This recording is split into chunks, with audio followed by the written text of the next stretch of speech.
это начало.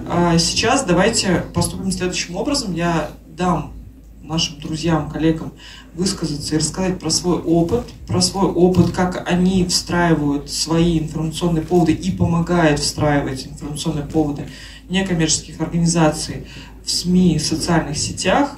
Мне интересно посмотреть и про опыт грустный, когда что-то не получалось, и про опыт хороший, когда потом получалось. Да? Такие есть истории, это самая интересная история, как мне кажется. Там, где есть драма, а не только один успех. Да? И мне очень хочется с вами тоже выстроить обратную связь. У нас будет время, когда вы сможете задать вопросы, которые вам интересны, и получить какую-то экспертизу нашу. Да? И при этом, если у вас был какой-то опыт, опять, и успешный, и печальный, то тоже хорошо бы это проговорить. Да? Окей, мы тогда начинаем. У Евгения со мной участвовала в сообществе в Липецке. И были здесь люди, которые были в Липецке. И мы много говорили о том, как федеральное НКО, ну то есть есть ли какие-то вообще сложности у федерального НКО встраивания в повестку, потому что часто региональные НКО говорят: ну вы-то федералы, у вас-то там 156 человек в штате, что же вам там на Первый канал-то легко и просто попасть. Вот мне интересно, как сложно ли вообще это федеральному НКО, и узнать вот про вашу историю успеха и, может быть, каких-то моментов, где вы не смогли. Слышно меня, да?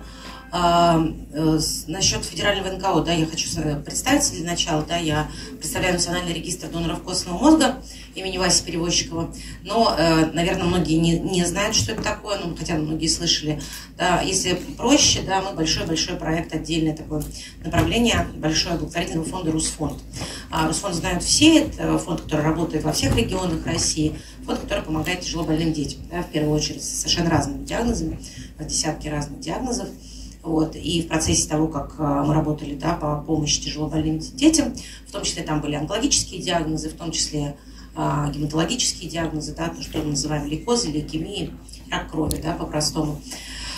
Мы совместно с врачами пришли к тому, что постоянно мы собираем огромные деньги для того, чтобы отправлять их за рубеж и искать доноров костного мозга, да, для наших детишек здесь, в России.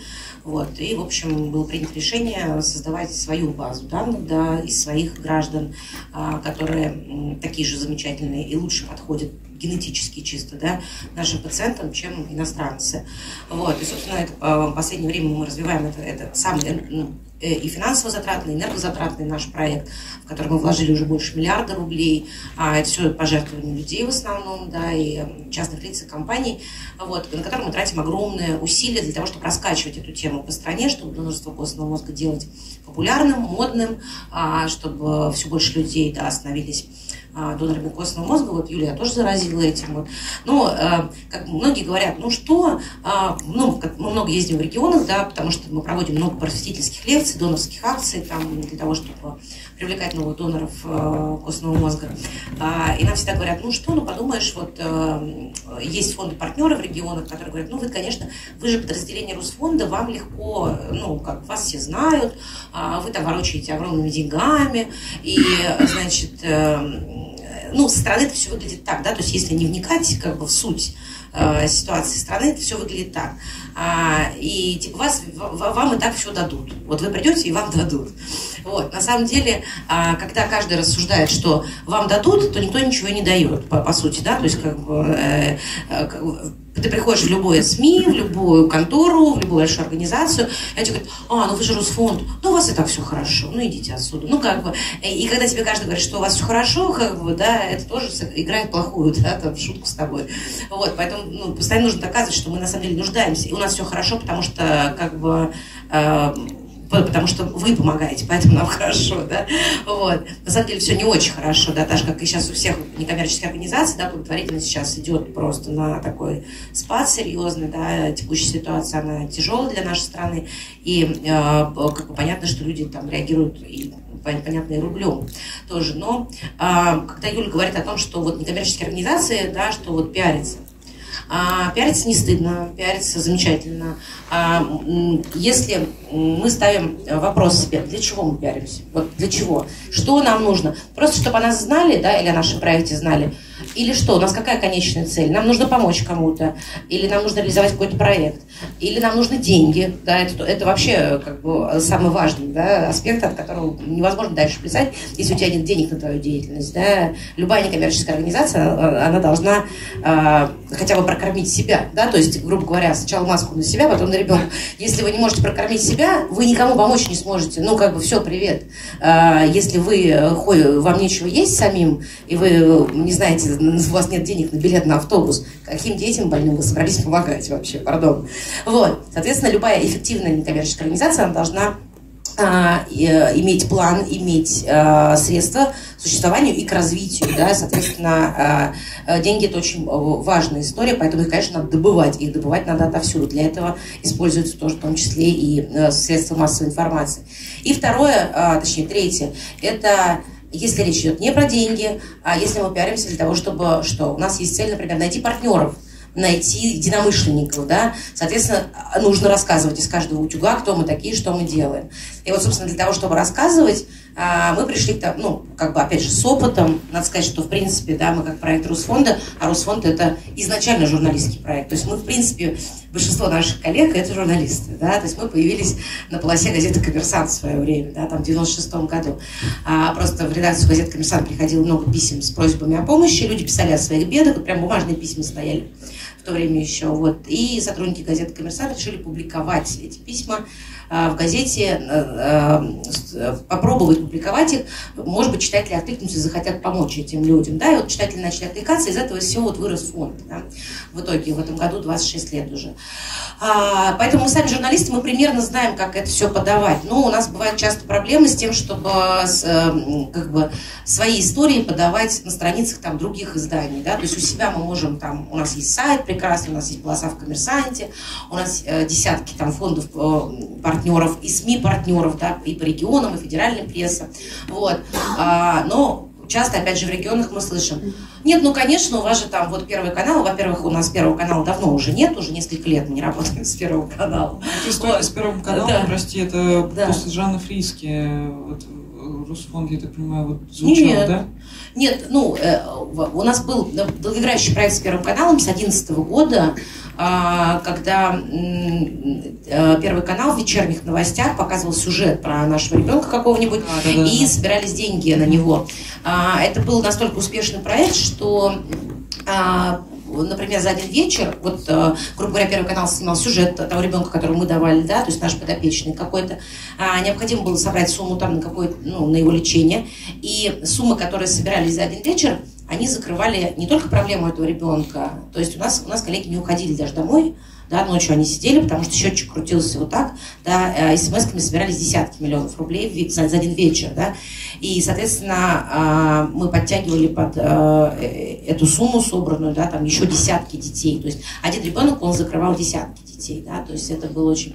И когда многие говорят, что, ну, конечно, у вас есть Первый канал, но да, у нас уже давно его нету, да, мы уже по-другому, да, работаем, у нас нет с ними эксклюзивного никакого сейчас соглашения, договора уже несколько лет, сюжеты про наших детей там не выходят. Но все говорят, вот нам бы Первый канал, мы бы развернулись. Вот я хочу сказать, что на самом деле никто не представляет себе из небольших маленьких фондов, да, там региональных, что если вас завтра покажут по Первому каналу, вы захлебнетесь просто. Ну, то есть это откроется ящик Пандоры. Если завтра о вашей деятельности, о том, что вы помогаете кому-то, узнает вся страна, во-первых, на вас посыпятся сотни тысяч просьб о помощи, да, которые вы должны будете в состоянии, вы должны будете хотя бы ответить этим людям, да, это будет тысячи писем. И на вас свалится просто все человеческое горе, которое только вообще есть в нашей стране, да, то есть вам будут писать, потому что они увидели, вас показали по телевизору, да, на Первом канале, и люди поняли, что вы помогаете, да, ваша организация помогает, вам можно написать, и вот, потом на вас свалится за один вечер десятки миллионов рублей, а у вас всего годовой оборот может быть там всего там, 5, 6, 7, 10 миллионов. И на вас представляется вечер по 40, 50 миллионов, 60. Вам нужно, вы не просто не, ну, как сказать, вам нужно будет сразу быстро расширять штат, вам нужно будет расширять компетенции. Моментально этому надо будет всему учиться делать, потому что когда на вас сваливаются какие-то огромные деньги, вам нужно, как некоммерческая организация, потратить их не куда-то, а на свою уставную деятельность. деятельность, да, вы должны знать, куда вы их вообще потратите. Вот. И, соответственно, ну там как бы все это нивелируется, да, то есть там падает и количество заявок на помощь, да, и количество денег, там, ну там все. Сразу моментально количество людей в вашей организации увеличивается в разы, потому что это нужно все обрабатывать. Эти деньги, эти запросы, эти истории. А вот интересно, да, с точки зрения твоего опыта, вот что, с каким сообщением, да, и как можно региональному НКО пойти на федеральные СМИ? Что нужно предложить такого? Нужно предложить историю. Да, в какой-то момент мы поняли, что вот любая история, вот у нас, например, история с больными детьми, она вполне понятная, да, человек видит больного ребенка, он читает о его проблеме, и ему хочется помочь, это, ну, грубо говоря, это легко, да, это уже... Это как, наверное, животные тоже. Как и животные, да, ну, как бы нужна история.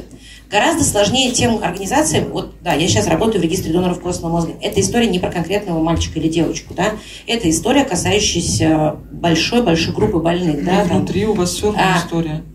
Да, но всегда, когда мы хотим донести проблему, что каждые 20 минут один человек заболевает раком крови у нас в стране, и что это как бы проблема, от которой реально умирают сотни людей в год, которым они могли бы жить, но о том, что у них есть совместимый донор, никто не знает. Донор, может быть, в соседнем подъезде живет. Да? И вот чтобы это донести, как системную историю это не донесешь. Какой-то регистр, какая-то база данных. Ну, кто на это захочет пожертвовать, кто в это захочет вписаться. Это и как бы и компаниям это нужно доходчиво разжевывать, объяснять, почему, да, в это нужно вкладываться. Что это касается не только больных детей, это и взрослых касается, да, это касается, в принципе, может коснуться любого из нас, не дай бог, конечно. Вот. И проблема масштабная, ее решать надо масштабно, в ней должна участвовать вся страна, кто деньгами, кто своим биоматериалом, да, там, кто просто, кто чем. И в этом случае вот выйти на телевизор там, или, не знаю, в газету в какую-то, да, там, в «Коммерсант» и сказать, вот база данных, вот там, столько-то цифр какие-то привести, это скучно. Да, то есть это не скучно, когда это читают чиновники, да, там, или когда мы хотим донести какую-то информацию для вот туда, да, им не скучно, вот они смотрят цифры, показатели, там все. Нужно упаковать это. Если мы ищем сторонников, да, если мы ищем доноров костного мозга, если мы ищем партнеров, да, в регионах, если мы ищем, нам нужна история, да, соответственно, вот история вот этого Васи Перевозчикова, да, это мальчик, который болел раком крови. Ему нужна была по жизненным показаниям пересадка костного мозга. Донора не было. Он наполовину удмурт, из Удмуртии, и редкий генотип, а там подбор идет по генетической совместимости. Национальность имеет значение. Вот. И не было для него донора. Первый канал его показал в вечерних новостях. И вот это была впервые такая ситуация, когда у нас просто рухнула вообще почта. Ну, то есть там просто вот мы сидели, в реальном времени вот так вот письма падали, потому что люди узнали, что есть такая проблема, что нехватка доноров в стране. И вот есть конкретный ребенок, который умирает сейчас, потому что нет донора. И там люди собрали за один вечер 96 миллионов рублей смс-ками, просто смс-ками. И многие готовы были стать донорами, то есть прям сотни писем валилось. Но вот это тот случай, когда, как сказать, нельзя купить то, чего нет. Вот, ну, нельзя ни за какие деньги купить то, чего нет. Этого донора просто не было ни в каких базах, да, вот, ну, подходящего. И Вася скончался и через 3 месяца. Но вот эти деньги, которые были собраны на его лечение, да, огромные деньги на самом деле, мы их направили все целиком на строительство, развитие вот, национального регистра доноров костного мозга, и, собственно, присвоенное имя было Васе. Почему так? Потому что история конкретного человека, она всегда трогает. Да? Особенно вот как, например, мы работаем в регионах. Всегда, если это, например, Ростовская область, да, я сейчас условно говорю, или там Нижегородская область, то в СМИ Нижегородской области мы рассказываем о ребенке из Нижегородской области. В Нижегородской области не захотят, скорее всего, ну, захотят, но с большей вероятностью люди захотят помочь своему земляку. Да, там, нужно сказать, что, ребята, смотрите, когда рассказываешь, вот это из серии, как, вот, знаете, в Африке дети голодают. Ну да, жалко, но тебя не так это сильно трогает, когда у тебя вот здесь вот проблема в соседнем доме, да, ты понимаешь, что тут беда пришла вот сюда прям. Вот. И когда мы рассказываем людям в определенном регионе, мы выходим в какое-то региональное СМИ, мы говорим, у нас есть герой, да, есть герой, он ваш земляк, и вот сейчас вот с ним происходит то-то. Как плохие истории, да, что вот здесь человеку вот нужна срочная помощь, да, там мы рассказываем об этом, так и хорошие, когда все завершилось уже хорошо, человек встретился со своим донором, это большая радость, слезы, счастье. Об этом тоже. СМИ это любят. СМИ нужна история, в которой они смогут показать, что читатель... СМИ же работает для кого? Для читателя, да? Им важно, будет этот читатель вообще читать. Интересно ли ему будет вообще? Ему интересно читать какие-то цифры, графики, показатели, да? Это не бизнес, это простой человек, да, читатель. Вот. Бизнес-прессу мы подаем другое, да? Ну вот в такую прессу для общего формата, для общества просто, да, мы подаем, конечно же, истории, потому что человеку важно понять, что не просто прочитать историю и сказать, боже, какой кошмар, да, ну, и впасть еще в большую депрессию, да, у нас и так сейчас каждый день читаешь новости, думаешь, ну, что ж такое-то, да, вот, а ему важно прочитать, что да, есть проблема, но ему в этой статье или в этом сюжете на телевизоре ему показывают, что, смотри, проблема есть, но вот тут есть решение, как бы, да, и ты тоже, как маленький человек, как единица человеческая, вообще реально можешь в этом поучаствовать, и от тебя вообще многого не требуется. Но здесь какой-то триггер сопричастности. Человек, как за это сейчас, вот сейчас это особенно важно. Сейчас люди очень растеряны, сейчас люди, у многих, ну, тревожное настроение, все понимают, что сейчас вообще от них мало чего зависит, да, и тут мы им предлагаем тему, которая, что смотри, человек, у тебя есть немножечко стволовых клеток, и ты реально можешь спасти жизнь, и тебе ничего не будет, ты не станешь там инвалидом, ты останешься здоровым, это не больно, не страшно, ты реально можешь подарить кому-то жизнь. И человек такой, что я правда могу что-то контролировать еще в этой жизни? Я думаю, здесь станет больше доноров костного мозга в этом зале за это выступление 15 минут. Да, подходите, мы вот все сделаем. Расскажи, что не работает. Вот что не работает в пиаре некоммерческих организаций? Вот что лучше не делать? Вот, мне кажется, слушайте, ну вот и здесь, наверное, это я буду, наверное, лично от себя говорить, это вот как мои личные наблюдения. Вот то, от чего может читателя ушатать, да, затошнить уже, да, потому что вот мы как бы видим, что когда нагнетается какая-то история, да, и выворачивается вот так вот наизнанку просто, да, то есть у нас есть какой-то, мы выработали со временем, есть определенный стиль изложения, да, например, мы никогда не будем опускаться до смакования каких-то подробностей, типа вот есть тут больной человек, вот посмотрите, как его тошнит, допустим, или как он бьется в эпилептическом припадке. Хотя мы знаем, что люди, которые в социальных сетях собирают деньги, например, они балуются этим, да, потому что это душераздирающие кадры, которые... на это можно, ну, это эффективно работает с точки зрения там единоразового вот такого сбора. Как мы считаем, что если работать со СМИ и работать с адекватными, нормальными людьми, с читателями, до этого нельзя опускаться, то есть нужно не унижать того человека, который как сказать, нуждается в помощи, да, нужно показать его с такой стороны, чтобы с одной стороны, да, не вызывать такую вот глупую жалость, с другой стороны, чтобы читатель как бы понимал, что у него есть возможность исправить эту ситуацию, да, что здесь не безнадежно все. Вот. Нельзя, мне кажется, на страницах СМИ устраивать разборки там с коллегами по цеху. Вот. Хотя мы тоже этим иногда грешим. Вот. Но мне кажется, что опять же, разборки рознь, но, грубо говоря, если у вас в регионе есть не только вы, как некоммерческая организация, там, но и есть какие-то, условно говоря, конкуренты, да, тоже люди, которые занимаются тоже решением такой же проблемы, как и вы. Вот. Ну, у них просто свой взгляд на решение этих задач. Вы можете вести какую-то такую вот дискуссию, да, вы можете как раз использовать СМИ для того, чтобы показывать, что, смотрите, как Велариба и Велобаджи, да, там, мы вот так вот делаем, а мы вот так. Вот. Но если вы будете выдирать друг другу волосы, да, на страницах средств массовой информации и доказывать, и рассказывать еще партнерам, что, смотри, вот те плохие, не работай с ними, работай с нами, да, в итоге вообще вы потеряете всех партнеров, потому что все партнеры и все заинтересованные в вас волонтеры поймут, что вообще эти ребята вместо того, чтобы делом заниматься, они друг друга как бы мочат. Вот. То есть вот как бы этого не надо делать. Когда мы друг друга начинаем мочить, у общества складывается ощущение, что мы тут все занимаемся своими делами, да, что мы какие-то странные люди, и, в общем, не надо туда лезть вообще, они какие-то склочники, да, не надо. В то же время, я говорю, мы никогда не против скандалов, когда затрагивается наше имя. Вот это тоже интересная тема, потому что в мире, в некоммерческом, так же, как и в медиа, большая конкуренция.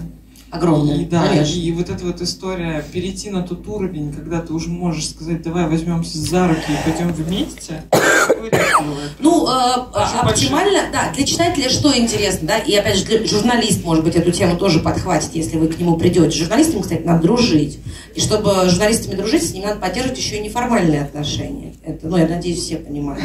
Никакой журналист не будет вот так вот просто, вы ему такие, я вам пресс-релиз скинул, у нас тут пройдет конкурс детских рисунков, он скажет, класс, пока, все, в помойку. Знакомо да. Нет, надо пойти с этим журналистом, может быть, чайку попить, а может быть, что-нибудь покрепче. С днем рождения поздравить, да.